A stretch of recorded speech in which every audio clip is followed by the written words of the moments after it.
Hello fellow kaiju fans and kaiju collectors, I'm back for my next figure review, and as you can see we are actually going to do Red King. I want to get him out of the way before I review some of the movies that I bought from this past update, or even before I dive into like some of my older Ultra figures like Naranga or my Ultraman Jack figure. So yeah, this is Red King. He originally appeared in the first Ultraman series, and I actually like this sculpt a little bit more than the original Ultra Monster series variant because of the fact that it's closer to his original appearance with the totally black eyes. Um, from what I could see, the original Ultra series figures actually had it more like his Red King 2 appearance in Mystery Comet Siphon, which, yeah, that's a neat design, but I like his original design better. So, first off, let's talk about his tag. So, I guess he's one of the newer Ultra figures from the Ultra Monster 500 because of the fact that his tag is actually a fold tag. Now, there's nothing on the inside, so it's really kind of pointless having a fold tag, but you got all the information on the back and the stuff on the front. Kind of brings back like some of the old tags from the 90s and early 2000s, which I like. I think that's a neat little added touch. But he is 45 meters tall and weighs 20,000 tons. So yeah, so that's his tag. Very, very cool. I was actually kind of shocked when I got him because of the tag being so because it was a fold tag for one. I was used to the tags from when I bought the first figures, the ones that you'd already seen like Ultraman, Gamora, Teleston, Bolton, and Zaragas, like just any of the ones that I had already, those all had like the single sheet tags that were like the ovalish design. This is a rectangular design with the fold tag, so it's kind of neat. I actually like that because I missed those from the old like Ultra Monster series figures. And I'm not talking like the repaints from the Mebius series. I'm talking the original ones, like when you had Gomez, or even some of the early ones like Teleston that had the fold tags with the little information on the inside and all that other good stuff. But so on to this guy. Yeah, this is a Spark doll. I don't mind the Spark figures just because, for one, they're smaller and cheaper.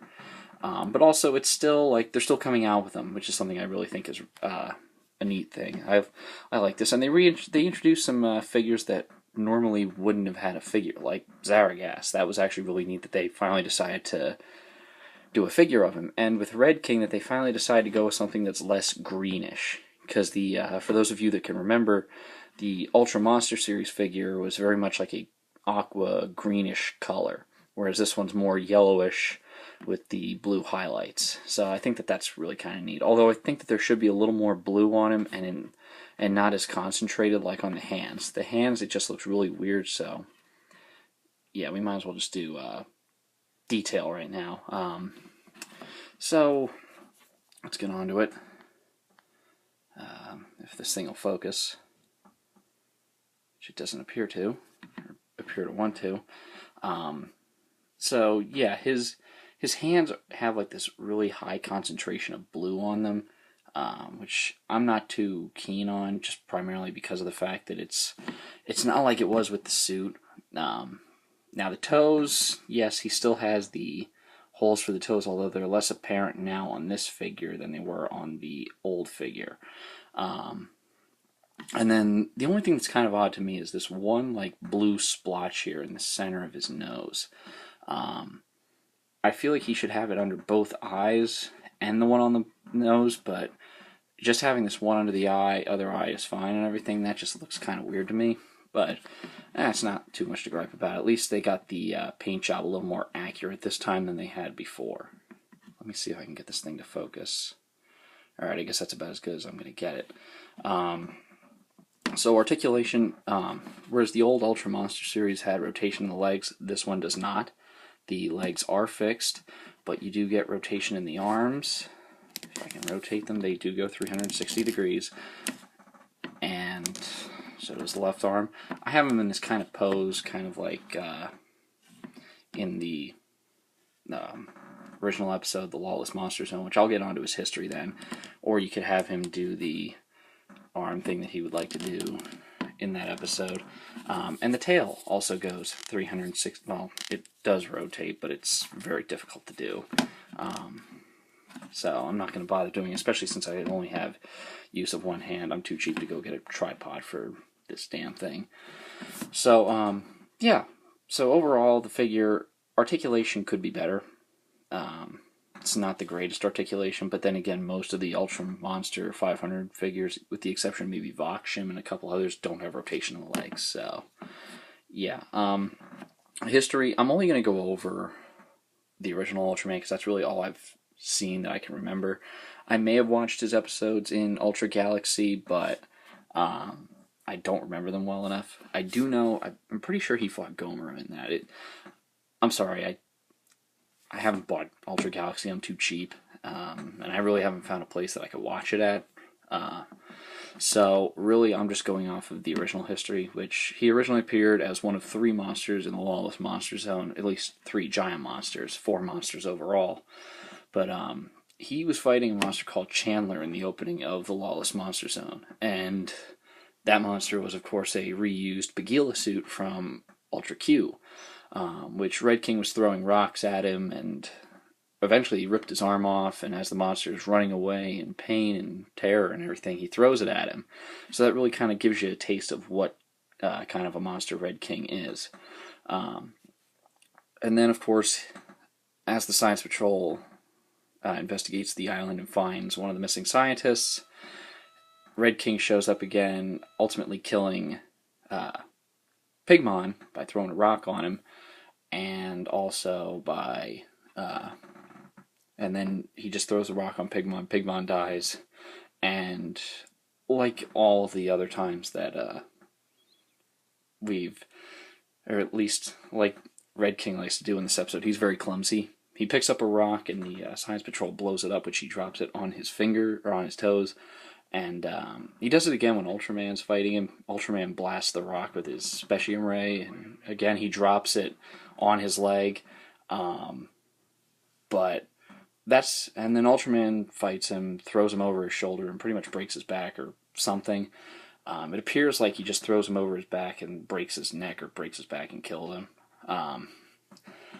And then that's it for Red King in that appearance. Now he does reappear in the original Ultraman series again in Mystery Comet Siphon when he swallows 6 atomic bombs. And of course the comet coming near to Earth makes everybody wonder, okay, if these things explode, what could happen? But because he's hidden underground, they don't explode, and he lives. But ultimately, Gigas, and Duraco get into a 3-way fight. Gigas and Red King team up and kill Duraco. Gigas runs away, is blown up by the Science Patrol's bomb, and then Ultraman is left to fight Red King. Which, this one's a bit more of an interesting fight, because Ultraman pretty much gets his ass kicked for the first, I think maybe 2-3 minutes of the fight. And finally, he lifts Red King up into the air using one of his special superpowers, freezes him, and then launches a double ring, which cuts Red King in half right about the waist and right at the neck.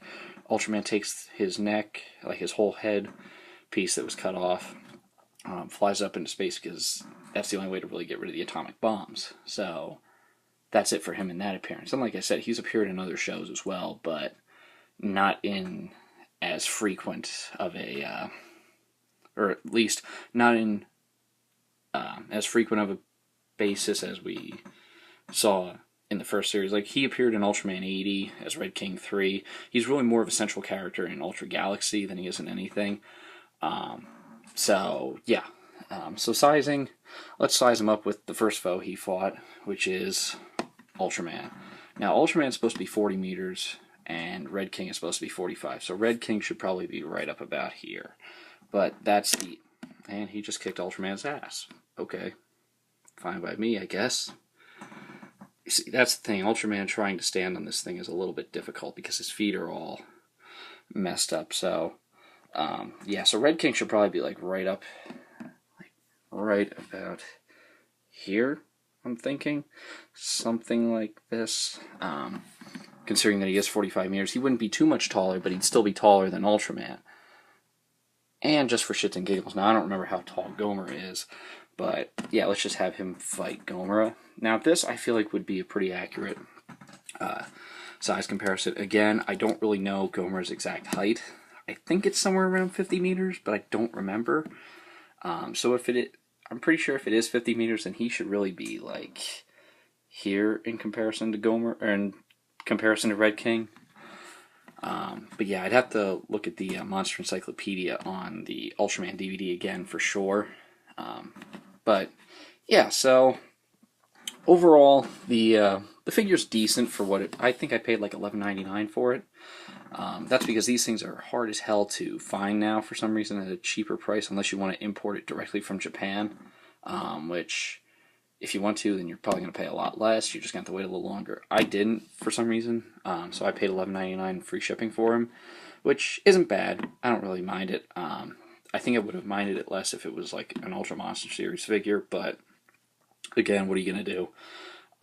Paint job's good, scaling's it could be better, but that's normally the case. Even with the Ultra Monster 500 figures, like some of them scale up pretty well, but other ones don't. The only things that I really have noticed is like if the monster's supposed to be taller and you get the Ultra Monster series, and then compare it to the Ultraman 500 series, then it's more of an accurate scale because they're a shorter figure.